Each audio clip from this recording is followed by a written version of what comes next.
What's going on, everybody? Welcome back to another Fantasy Puck video. I'm your host, Mike. Today's video is going to be on the early round draft strategy, which players you should be taking from pick 1 to 12 in the first round, and who you should be pairing them with or complementing them with in the second round. If you like the content so far this season, guys, make sure you leave a like, subscribe if you're new to the channel, and thank you so much to all of our All-Star Patreons for supporting the channel while gaining access to all of our awesome content over on our Patreon. Without further ado, guys, this is going to be a good one, so sit back, relax, and enjoy the video.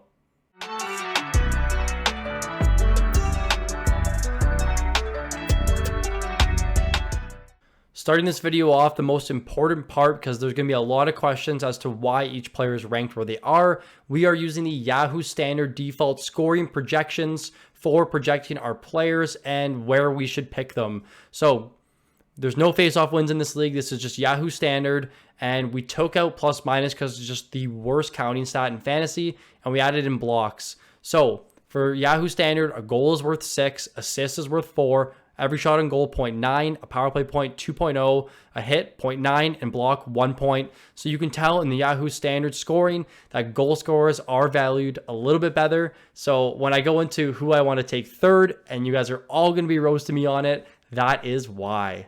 To absolutely no surprise, congratulations, you have pick number 1, and you get the chance to take the best player that we may have ever seen in hockey, Connor McDavid of the Edmonton Oilers. We have him projected for a huge 144 points, which honestly could be under projecting him, but we will see this season. One of the best goal scorers in the league and the best player in the league. McDavid's going to hit almost every single stat with number 1 power play point upside, top 5 goal upside, and obviously number 1 goal upside. We love McDavid here. If you have pick 1, he is your no doubt player to take. Now, you took McDavid at pick 1. What do you do next? So you're going to see there's a variety of options, because I'm not just going to give you one player and then you end up taking McDavid first, and at pick 20, the only player I gave you a hint for is just not available. So pick 1, you have McDavid. 10-team league, you're now at pick 20. Who are you taking? If Ovechkin is there, this is a reach. He probably, most likely, will not be there. But if he is, he's a player you want to take because McDavid's a center. Now, you want to be taking wingers. You don't want to grab a center at pick 2 unless you're forced to. But because there's just so much center depth, you want to really try and focus on either grabbing an elite number 1 defenseman, Roman Josi, or an elite winger, Ovechkin, Stützle, Marner. Now, in the 12-team leagues, now you're jumping over to pick 24 a lot later in your draft. A lot of things can happen. I did my best to try and use a little bit of Yahoo ADP while using some of our rankings. If Tim Stützle's there, he's definitely your go-to guy. Mitch Marner, very, very similar. I don't know if he's going to be there, but if he is, that's who you're grabbing. Now, for me, you see the question marks around Josi. That's who I'm taking. Now, I know a lot of people like Dahlin over Josi, and Yossi's actually falling to, round 3, a little bit early, round 4. We have Josi ranked extremely high. He's such a good defenseman. I still think you're able to grab him in the second round and be happy with it. But if not, I really like JT Miller here just because of his hit volume that McDavid actually lacks. While he picks up every single category and will fill it up for you, he's an elite player in fantasy. These are my top picks in the second round on a 10-team and 12-team league if you have first overall. Congratulations, pick number 2 in the draft. You get McDavid's right-hand man, or the number 2 center, whatever you want to say, Leon Draisaitl of the Edmonton Oilers. 50-plus goal upside, 50-plus power play point upside. What separates him from pick 3 and pick 4 in Matthews and McKinnon is that he has such high power play point upside relative to the entire league that he's almost a must pick because of it. Now, again, Yahoo Standard scoring, it favors goal scorers. 51 goals for Draisaitl really boosts him up the rankings here. I love Draisaitl at pick 2. I wouldn't really look anywhere else. With the McDavid still there and healthy and very good, he is your choice at number 2. Now, you're getting a power play point beast in Leon Draisaitl. Also have to keep in mind that there's a chance he will get left wing eligibility at some point in the season, meaning you probably can get away with taking a center in the second round. So we're in a 10-team league. You're pick 19 now. Tim Stützle, dual eligibility. He's a left winger right now in Yahoo. He should probably get center at some point. I really like him.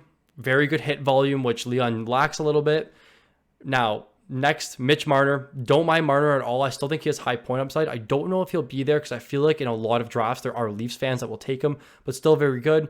But like I mentioned, two centers that I would look to take here, Elias Pettersson and Mika Zibanejad. I know some people are saying Braden Point. I'm a little bit off Point this, or like later in the second round in 10-team leagues. I like him a little bit more in 12-team leagues.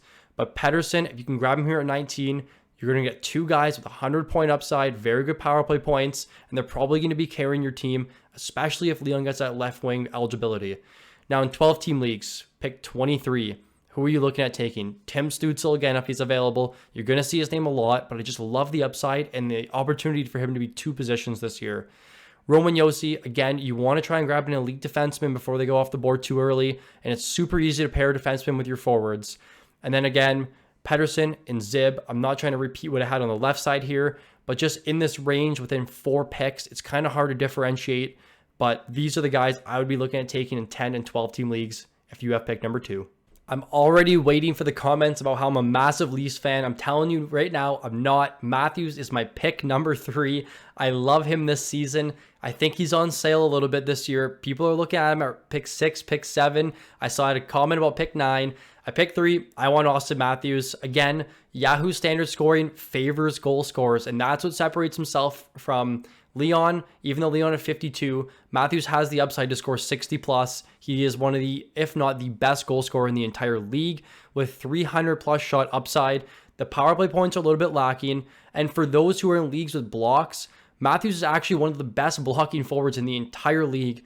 I love Matthews here at pick 3. This Leafs team is not getting any worse with Tyler Bertuzzi there now.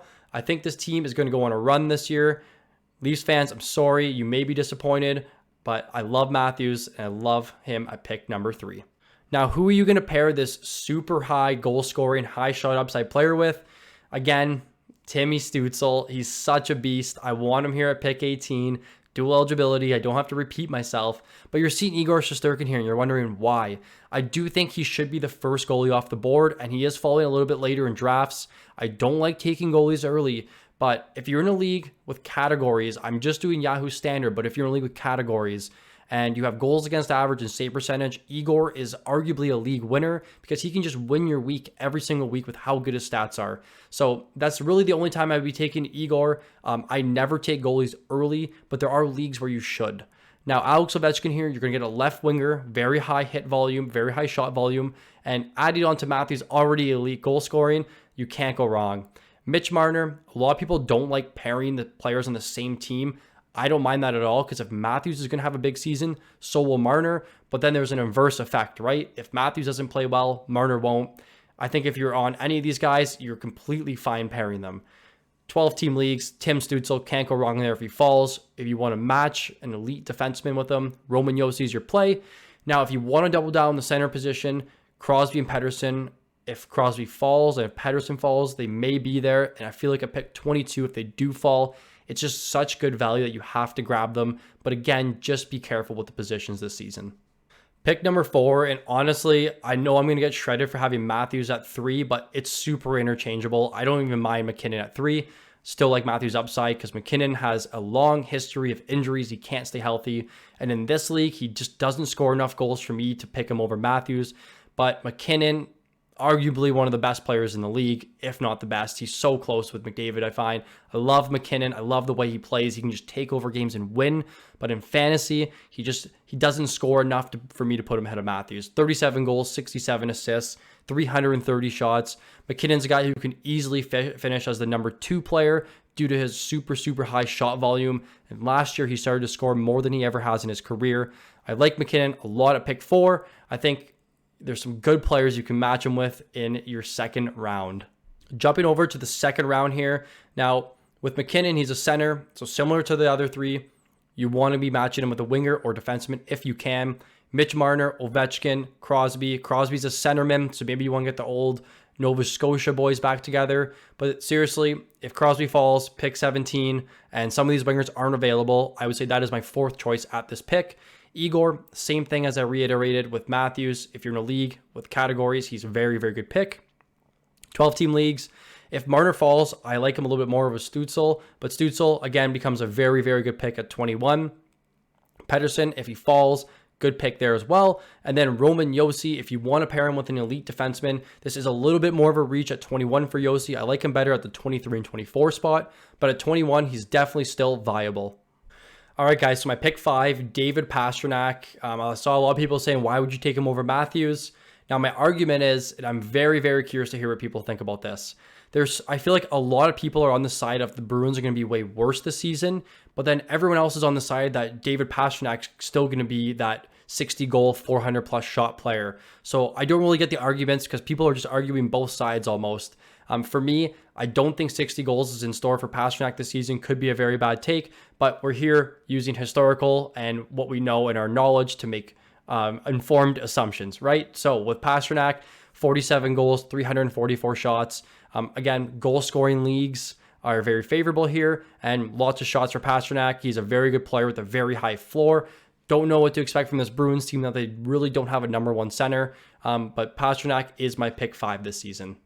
Now, finally, the first winger off the board in David Pastrnak, which makes him even more valuable. You can pair him with the centerman here. So pick 16, I want Pettersson as my number one guy. He's just such an elite player with elite upside, and he's a center. So I want Pettersson here. Crosby, very similar story to Pettersson. Alex Ovechkin at pick 16 if you want to just solidify those wingers because you can get so many centers late. I'm completely fine with that. And then lastly, at pick 16, I'm seeing Kaprizov falling more and more in drafts. And it's the same thing here with Tage Thompson, Jack Hughes. If any of those guys fall, especially the centerman, definitely look at taking them. I'm completely fine with taking 2 wingers or any center that's fallen at this pick at 16. 12-team leagues, if Crosby falls, I love Crosby. He's my number one guy here. Tim Stützle comes up number 2 just because of that dual position eligibility, and he's such a beast and actually gives you more hits than you would think. Elias Pettersson here at pick 20. Not sure if he'll fall this far, but I definitely would want him here. And Mika Zibanejad as just a category coverage guy and a very, very safe pick at 20. All right, my 6th player off the board here, Mikko Rantanen of the Colorado Avalanche. I just love that he's a winger, and he had such a good season last year and doesn't seem to get any worse with McKinnon out of the lineup, but better. Rantanen does actually play some center, so he may actually get dual or triple eligibility at some point in the season. So that's something that I really like about him. But also, this Colorado team is just so good. They actually have 3 guys in the top 10 for my draft rankings this year. So love Rantanen, love the goal upside here. He had 50 plus goals last season. I can't really project him for that yet, but at 48, still very elite. He is a power play point specialist. And a very surprising stat, he actually has some of the highest PIMs in the top 10 players, aside from Matthew Tkachuk, who you will hear about in the next pick. But I love Rantanen here at pick number 6. And who are we going to pair him with? Now, I like Ovechkin here at pick 15. You just get that hit upside, and both of them combined actually have very solid hit volume in the top 10 picks. Jack Hughes here at pick 15. If he falls, I still think you can grab him just because of Rantanen's a winger. And I think Hughes is a little bit better this season compared to Pettersson due to his 300 plus shots. Again, if you're in faceoff leagues, you're probably not taking Hughes here. You're probably grabbing somebody else with a little bit better faceoffs, but I really like Hughes if he falls to 15, which we're currently seeing right now. But if Hughes is not available, Elias Pettersson, Sidney Crosby, my next 2 guys, centerman, elite centerman to really round out those first 2 rounds. In 12-team leagues, Stützle is definitely the guy you want to be grabbing here, the center and left wing eligibility. In those category leagues, I'm completely fine taking Igor at pick 19. Again, he's the only goalie I would probably be grabbing in the first 2 rounds. And if those 2 are not available, or if you're not in a categories league, I would be looking to grab Pettersson or Crosby. Moving on to pick 7, I think just there might be some injury lingering from last season with Tkachuk, and that is the only reason why I didn't put him ahead of Rantanen, but I'm completely fine with you picking him 6 if you like him going into this season. Tkachuk on this high-firing Florida offense, they're extremely, extremely good. We saw them make it to the finals last year by winning games, by scoring so many goals and just being such an effective offensive team. With Tkachuk this season, he is the first guy in the first 7 players with over 100 hits, and that's what really boosts him up compared to everybody else right now. But also adding 100 plus points and 290 plus shots, 30 plus power play points. Just such an elite and well-rounded player to be grabbing with your first pick at pick number 7. Now, who are you going to be pairing this very rounded player with? Now, we're seeing Makar fall right now. And if he's falling to pick 14, he is your number one guy. The question mark is there because I just don't know if he'll be available. But if you can start off with Matt Tkachuk and Cale Makar, I really think you're putting yourself in the best possible position to win your leagues. Now, Makar's not available. Who are you grabbing? Kaprizov, Hughes, and Ovechkin. I think at pick 7, if I don't have the first 4 picks, is where I want to be starting off in a 10-team league, because all 4 of those guys are all first-round picks in some leagues and can easily finish in the top 10. So if you're starting off with Tkachuk and you're getting any one of those 4 players in a 10-team league, you are in a very good spot. Now you're in a 12-team league. Who are you looking at grabbing? Elias Pettersson, Braden Point, 2 centermen that I really like there. This is the first time you've seen Point, but I do like to mix them in here because I do think it really mitigates some of the risk from taking the same players in all your drafts. Mitch Marner, I'm completely fine taking another winger, another guy that just doesn't really play the body very much to pair with Tkachuk. And that's the same thing with Point, where he just doesn't have hit volume, but Tkachuk having it actually helps complement him. Now, Igor Shesterkin, I'm fine with you taking him in categories leagues, as I've been mentioning over 12 times so far in this video, but that's why he's there, and that's why he has an asterisk beside his name. Moving on, pick number 8, another winger, Nikita Kucherov, a right winger, which is a very scarce position this season. I love Kucherov's upside. A lot of people are saying this Tampa team's getting a lot worse. I still think they're very, very good. Even though we've seen Hedman take a step back, Kucherov still managed to have a very, very strong season. And we saw the chemistry with him and Point was back to where it was prior to Kucherov's injury. We have Kucherov projected for 111 points, lacking some of the goals, but has one of the highest assist upsides in the entire league and one of the highest power play point upsides in the entire league. So I really like Kucherov at pick 8, and I think you can really pair him with some good players in the second round to have a very good start to your draft. Now, who are we looking at in the second round? 10-team league. It's very similar to what we just saw, but this, in my order, is my favorite players: Cale Makar, Kirill Kaprizov, Jack Hughes, and Brady Tkachuk. I think if Brady Tkachuk's actually there in round 2, he would be my number 1. But the reason he's at the bottom is because I think he will go before that. Hopefully not. But these are the players I would be taking. Again, this is why I want pick 8. You can start off with Kucherov, Makar, Kucherov, Kaprizov, Kucherov, Hughes, Kucherov, Tkachuk. You literally cannot go wrong with this pick. I think 8 for me is the ideal pick in any draft right now. In a 12-team league, because he's a right winger, you're going to want to pair him with some centermen. Elias Pettersson, Sidney Crosby, but if they're not available, there's really no harm in going to a goal-scoring winger like Alex Ovechkin to pair with your extremely high upside assist winger in Nikita Kucherov. And then pick 17, I just want to throw Brady in here. If he's available at pick 17, guys, please take him. Pick number 9, and he could be interchangeable with a lot of players, but Jason Robertson of the Dallas Stars, because of his super high goal scoring upside, he is a great fit for Yahoo standard leagues. 45 goals, 56 assists, 250 shots. He hits all the categories at an elite level on a very, very good Dallas Stars team, who I think will actually be even better this season. So Robertson here at pick number 9. You really can't go wrong. Dallas should be a top 5 to 7 team in the entire league, and Robertson will be the focal point of their entire offense. Not to mention, he is a winger. Who are you going to be pairing him with? 10-team leagues. You got so many good options. If he's available, Brady Tkachuk, easily my number 1 as just the most rounded player in all of fantasy. And then if not, pair him with an elite defenseman. You got Cale Makar sitting on the board at pick 12 at a 10-team league. You cannot go wrong with him. But then I probably want to be pairing him with a center if you can't get Makar and Jack Hughes, who is a very similar player to Robertson. But imagine starting off a draft with Robertson and Hughes and looking at your team saying, I don't really need anything else. And that's the same thing with Kaprizov. In 12-team leagues, at pick 16, if you can get Brady or Makar from the 10-team league list, you definitely got to be taking them.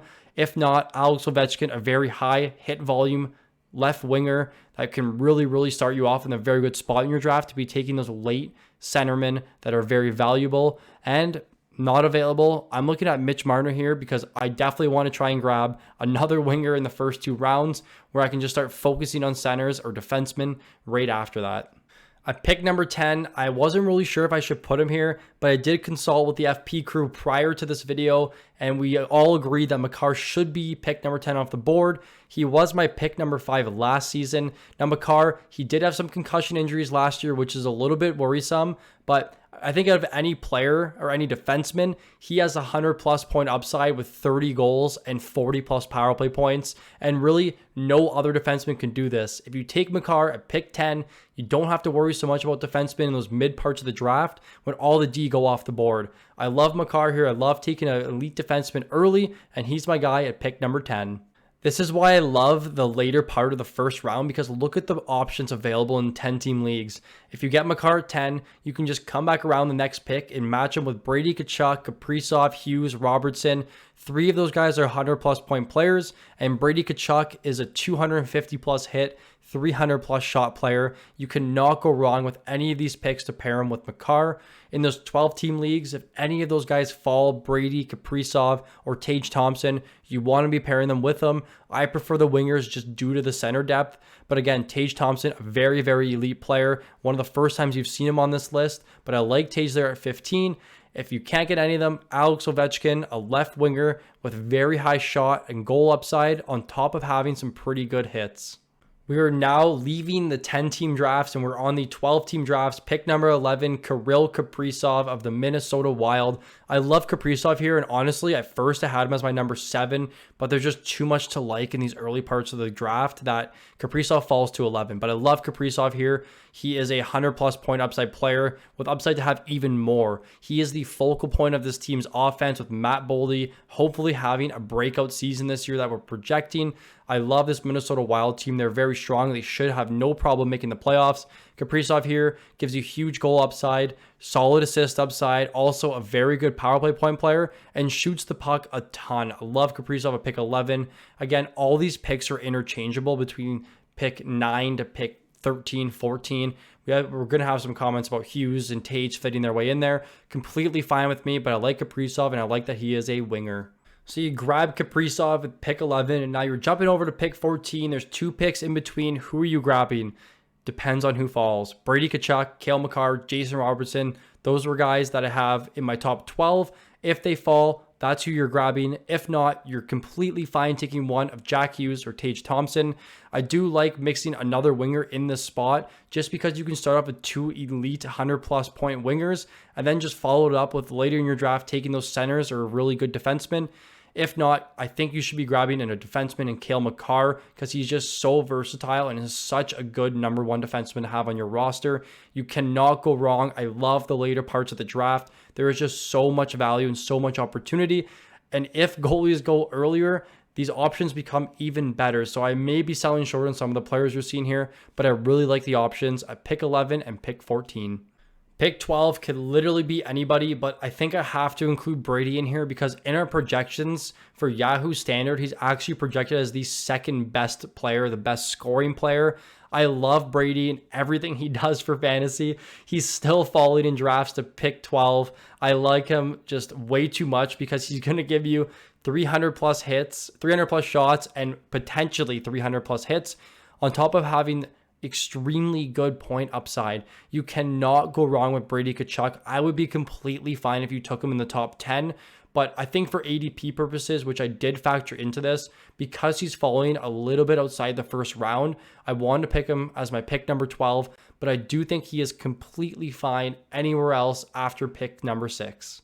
I also didn't think about the opportunity to draft Brady and Matt if you're in an 8-team league, which is just crazy for me to think about, but for the 12-team leagues here, who are you going to follow it up with? Brady Tkachuk is obviously a winger, so you want to be grabbing a center. Jack Hughes, Tage Thompson. The reason why I have Hughes as my number 1 is because of his goals, assists, shot upside, but just lacking hits completely. So he's a perfect pairing with Hughes because you're going to get everything offensively, and then you have Brady who will do it in the hit category. If not, if Makar falls to 13, you're starting off with Brady and Makar, which is crazy to think about. Tage Thompson, Kirill Kaprizov, all very good pairings. You cannot go wrong in the later part of the drafts. This is definitely where I want to be picking in my 12-team leagues if I don't have a top 4 pick in my draft.